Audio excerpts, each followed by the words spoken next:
Among American writers of adventure fiction, few are as esteemed as Jack London. Join us today for the first chapter of one of his great works.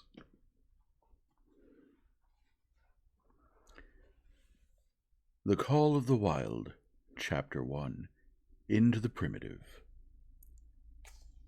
Buck did not read the newspapers, or he would have known that trouble was brewing not alone for himself, but for every tidewater dog strong of muscle and with warm, long hair, from Puget Sound to San Diego, because men, groping in the Arctic darkness, had found a yellow metal, and because steamship and transportation companies were booming the find, thousands of men were rushing into the Northland. These men wanted dogs, and the dogs they wanted were heavy dogs with strong muscles by which to toil, and furry coats to protect them from the frost. Buck lived at a big house in the sun-kissed Santa Clara Valley. Judge Miller's place it was called. It stood back from the road, half hidden among the trees, through which glimpses could be caught of the wide, cool veranda that ran around its four sides. The house was approached by gravelled driveways which wound about through wide-spreading lawns and under the interlacing boughs of tall poplars. At the rear, things were at even more spacious scale than the front. There were great stables where a dozen grooms and boys held forth, rows of vine-clad servants' cottages, an endless and orderly array of outhouses, long grape arbors, green pastures, orchards, and berry patches. Then there was the pumping plant for the artesian well, and the big cement tank where Judge Miller's boys took their morning plunge and kept cool in the hot afternoon. And over this great domain Buck ruled. Here he was born, and here he had lived the 4 years of his life. It was true there were other dogs. There could not but be other dogs on so vast a place, but they did not count. They came and went, resided in the populous kennels, or lived obscurely in the recesses of the house after the fashion of Toots, the Japanese pug, or Isabel, the Mexican hairless, strange creatures that rarely put nose out of doors or set foot to ground. On the other hand, there were the fox terriers, a score of them at least, who yelped fearful promises at Toots and Isabel, looking out of the windows at them, and protected by a legion of housemaids armed with brooms and mops. But Buck was neither house dog nor kennel dog. The whole realm was his. He plunged into the swimming tank or went hunting with the judge's sons. He escorted Molly and Alice, the judge's daughters, on long twilight or early morning rambles. On wintry nights he lay at the judge's feet before the roaring library fire. He carried the judge's grandsons on his back, or rolled them in the grass and guarded their footsteps through wild adventures down to the fountain in the stable yard, and even beyond, where the paddocks were and the berry patches.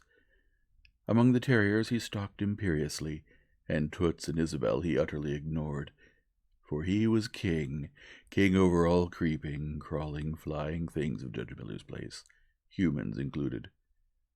His father, Elmo, a huge Saint Bernard, had been the judge's inseparable companion, and Buck bid fair to follow in the way of his father. He was not so large, he weighed only 140 pounds, for his mother, Shep, had been a Scotch shepherd dog. Nevertheless, 140 pounds, to which was added the dignity that comes of good living and universal respect, enabled him to carry himself in right royal fashion. During the 4 years since his puppyhood, he had lived the life of a stated aristocrat. He had a fine pride in himself, was even a trifle egotistical, as country gentlemen sometimes become because of their insular situation. But he had saved himself by not becoming a mere pampered house dog. Hunting and kindred outdoor delights had kept down the fat and hardened his muscles, and to him, as to the cold, tubbing races, the love of water had been a tonic and a health preserver. And this was the manner of dog Buck was in the fall of 1897, when the Klondike strike dragged men from all the world into the frozen north. But Buck did not read the newspapers, and he did not know that Manuel, one of the gardener's helpers, was an undesirable acquaintance. Manuel had one besetting sin. He loved to play Chinese lottery. Also, in his gambling, he had one besetting weakness, faith in a system. and this made his damnation certain. For to play a system requires money, while the wages of a gardener's helper do not lap over the needs of a wife and numerous progeny.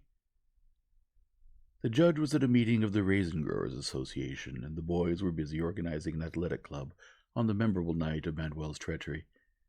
No one saw him and Buck go off through the orchard on what Buck imagined was merely a stroll, and with the exception of a solitary man, no one saw them arrive at the little flag station known as College Park. This man talked with Manuel, and money clinked between them. "You might wrap up the goods before you deliver 'em," the stranger said gruffly, and Manuel doubled a piece of stout rope around Buck's neck under the collar. "Twist it, and you'll choke 'em plenty," said Manuel, and the stranger grunted a ready affirmative. Buck had accepted the rope with quiet dignity. To be sure, it was an unwonted performance, but he had learned to trust in men he knew, and to give them credit for a wisdom that outstretched his own. But when the ends of the rope were placed in the stranger's hands, he growled menacingly. He had merely intimated his displeasure in his pride, believing that to intimate was to command. But to his surprise, the rope tightened around his neck, shutting off his breath. In quick rage, he sprang at the man, who met him halfway, grappled him close by the throat, and with a deft twist threw him over on his back. Then the rope tightened mercilessly, while Buck struggled in a fury, his tongue lolling out of his mouth and his great chest panting futilely. Never in all his life had he been so vilely treated, and never in all his life had he been so angry. But his strength ebbed, his eyes glazed, and he knew nothing when the trade was flagged and the two men threw him into the baggage car. The next he knew, he was dimly aware that his tongue was hurting and that he was being jolted along in some kind of conveyance. The hoarse shriek of a locomotive whistling a crossing told him where he was. He had traveled too often with the judge not to know the sensation of riding in a baggage car.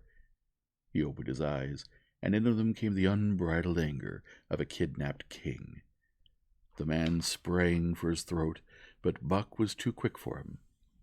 His jaws closed on the hand, nor did they relax till his senses were choked out of him once more. "Yep, has fits," the man said, hiding his mangled hand from the baggageman, who had been attracted by the sounds of struggle. "I'm taking him up for the boss to Frisco. A crack dog doctor there thinks that they can cure him." Concerning that night's ride, the man spoke most eloquently for himself, in a little shed back of a saloon on the San Francisco waterfront. "All I get is $50 for it," he grumbled, "and I wouldn't do it over $1,000, cold cash." His hand was wrapped in a bloody handkerchief, and the right trouser leg was ripped from knee to ankle. "How much did the other mug get?" the saloon-keeper demanded. "100, was the reply. "Wouldn't take a sow less, so help me." "That makes 150, the saloon-keeper calculated, "and he's worth it, or I'm a squarehead." The kidnapper undid the bloody wrappings and looked at his lacerated hand. "If I don't get the hydrophobia." "It'll be because you was born to hang," laughed the saloon-keeper. "Here, lend me a hand before you pull your fright," he added. Dazed, suffering intolerable pain from throat and tongue, with a little half-throttled life out of him, Buck attempted to face his tormentors, but he was thrown down and choked repeatedly, till they succeeded in filing the heavy brass collar from off his neck. Then the rope was removed, and he was flung into a cage-like crate. There he lay for the remainder of the weary night, nursing his wrath and wounded pride. He could not understand what it all meant. What did they want with him, these strange men? Why were they keeping him pent up in this narrow crate? He did not know why, but he felt oppressed by the vague sense of impending calamity. Several times during the night he sprang to his feet when the shed door rattled open, expecting to see the judge, or the boys at least.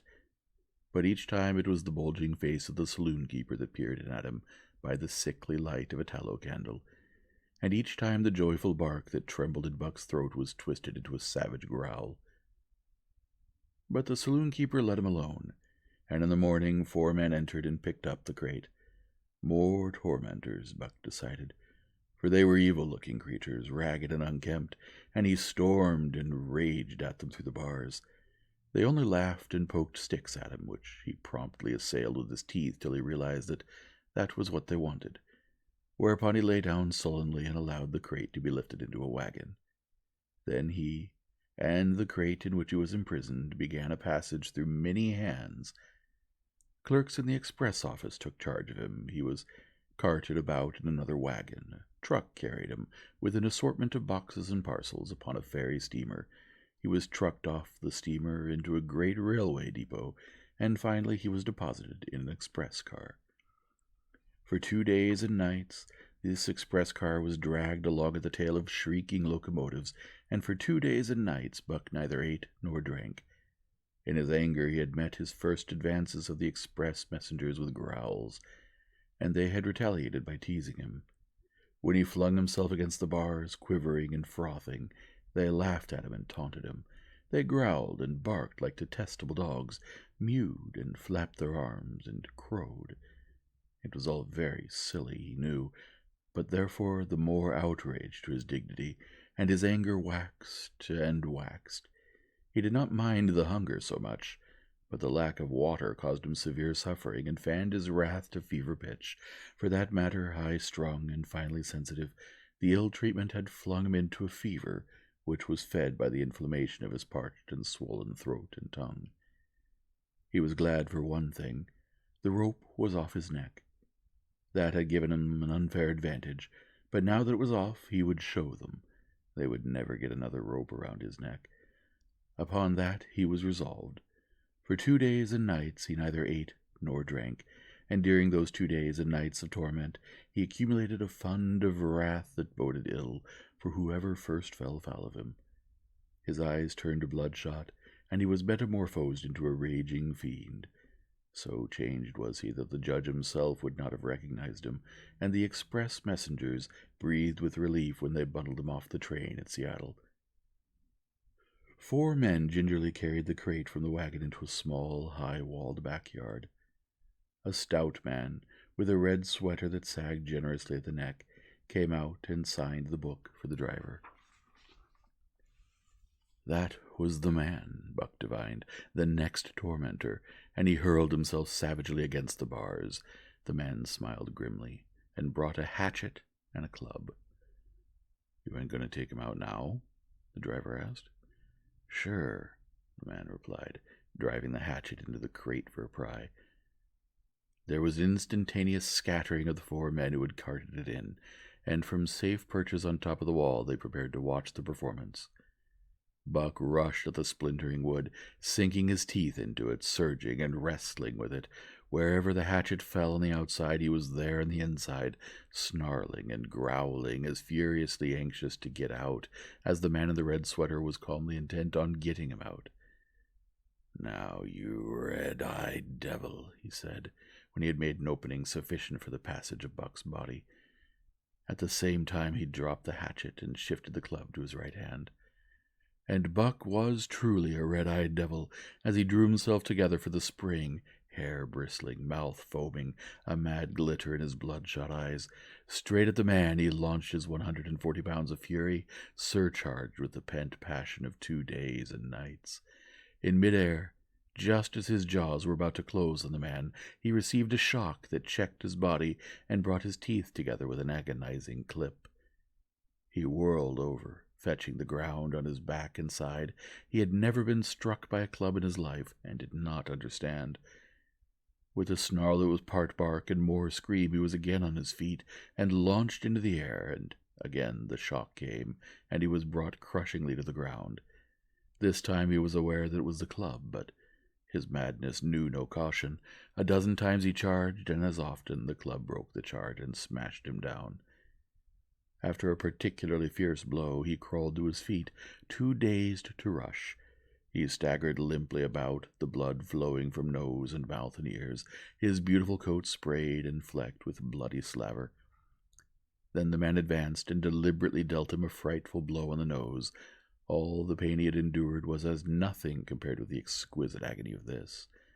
With a roar that was almost lion-like in its ferocity, he again hurled himself at the man, but the man, shifting the club from right to left, coolly caught him by the underjaw, at the same time wrenching downward and backward. Buck described a complete circle in the air, and half of another, then crashed to the ground on his head and chest. For the last time he rushed. The man struck his shrewd blow he had purposely withheld for so long, and Buck crumpled up and went down, knocked utterly senseless. "He's no slouch at dog-breaking, that's what I say," one of the men on the wall cried enthusiastically. "Druther break cases any day, and twice on Sundays," was the reply of the driver, as he climbed on the wagon and started the horses. Buck's senses came back to him, but not his strength. He lay where he had fallen, and from there he watched the man in the red sweater. "Answers to the name of Buck," the man soliloquized, quoting from the saloon-keeper's letter which he had announced the consignment of the crate and contents. "Well, Buck, my boy," he went on in a genial voice, "we've had our little ruction, and the best thing we can do is to let it go at that. You learned your place, and I know mine. Be a good dog, and all'll go well, and the goose hang high. Be a bad dog, and I'll whale the stuffin' out of you. Understand?"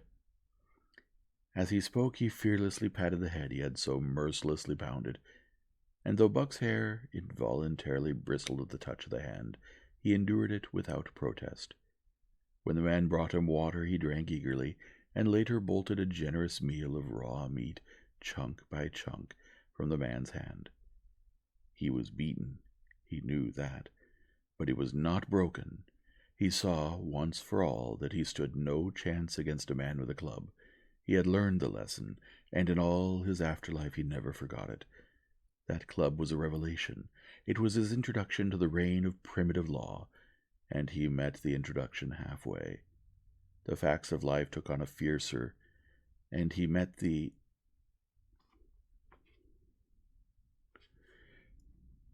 facts of life took on a fiercer aspect, and while he faced that aspect uncowed, he faced it with all the latent cunning of his nature aroused. As the days went by, other dogs came in crates and at the ends of ropes, some docilely and some raging and roaring as he had come, and one and all he watched them pass under the dominion of the man in the red sweater. Again and again, as he looked at each brutal performance, the lesson was driven home to Buck. A man with a club was a lawgiver, a master to be obeyed, though not necessarily conciliated. Of this last Buck was never guilty, though he did see beaten dogs that fawned upon the man and wagged their tails and licked his hand. Also he saw one dog that would neither conciliate nor obey, finally killed in the struggle for mastery. Now and again men came, strangers who talked excitedly, wheedlingly, and in all kinds of fashions to the man in the red sweater, and at such times that money passed between them, and the strangers took one or more of the dogs away with them. Buck wondered where they went, for they never came back, but the fear of the future was strong upon him, and he was glad each time when he was not selected. Yet his time came in the end, in the form of a little weazened man who spat broken English and many strange and uncouth exclamations which Buck could not understand. "Sacre dame," he cried when his eyes lit upon Buck, "dat one darn bully dog, eh? How much?" 300, and a present at that, was the prompt reply of the man in the red sweater. "And seem it's government money, you ain't got no kick comin', eh, Perrault?" Perrault grinned. Considering that the price of dogs had been boomed skyward by the unwanted demand, it was not an unfair sum for so fine an animal. The Canadian government would be no looser, nor would its dispatches travel the slower. Perrault knew dogs, and when he looked at Buck, he knew that he was 1 in 1,000. 1 in 10,000, he commented mentally. Buck saw money pass between them, and was not surprised when Curly, a good-natured Newfoundland, and he were led away by the little weazened man. That was the last he saw of the man in the red sweater, and as Curly and he looked at receding Seattle from the deck of the narwhal, it was the last he saw of the warm Southland. Curly and he were taken below by Perrault and turned over to a black-faced giant called Francois. Perrault was a French-Canadian and swarthy, but Francois was a French-Canadian half-breed and twice as swarthy. They were a new kind of men to Buck, of which he was destined to see many more, and while he developed no affection for them, he none the less grew honestly to respect them. He speedily learned that Perrault and Francois were fair men, calm and impartial in administering justice, and too wise in the way of dogs to be fooled by dogs. In the 'tween decks of the Narwhal, Buck and Curly joined 2 other dogs. One of them was a big, snow-white fellow from Spitzbergen, who had been brought away by a whaling captain, and who had later accompanied a geological survey to the Barrens. He was friendly, in a treacherous sort of way, smiling into one's face the while he meditated some underhanded trick, as, for instance, when he stole from Buck's food at the first meal. As Buck sprang to punish him, the lash of Francois's whip sang through the air, reaching the culprit first, and nothing remained to Buck but to recover the bone. That was fair of Francois, he decided, and the half-breed began his rise in Buck's estimation. The other dog made no advances, nor received any. Also, he did not attempt to steal from the newcomers. He was a gloomy, morose fellow, and he showed Curly plainly that all he desired was to be left alone, and further that there would be trouble if he were not left alone. Dave, he was called, and he ate and slept, or yawned between times, and took interest in nothing, not even when the Narwhal crossed Queen Charlotte Sound, and rolled and pitched and bucked like a thing possessed. When Buck and Curly grew excited, half wild with fear, he raised his head as though annoyed, favored them with an incurious glance, yawned, and went to sleep again. Day and night the ship throbbed to the tireless pulse of the propeller, and though one day was very like another, it was apparent to Buck that the weather was steadily growing colder. At last, one morning the propeller was quiet, and the Narwhal was pervaded with an atmosphere of excitement. He felt it, as did the other dogs, and knew that a change was at hand. Francois leashed them and brought them on deck. At the first step upon the cold surface, Buck's feet sank into a white, mushy something very like mud. He sprang back with a snort. More of this white stuff was falling through the air. He shook himself, but more of it fell upon him. He sniffed it curiously, then licked some up on his tongue. It bit like fire, and the next instant was gone. This puzzled him. He tried it again, with the same result. The onlookers laughed uproariously, and he felt ashamed. He knew not why, for it was his first snow.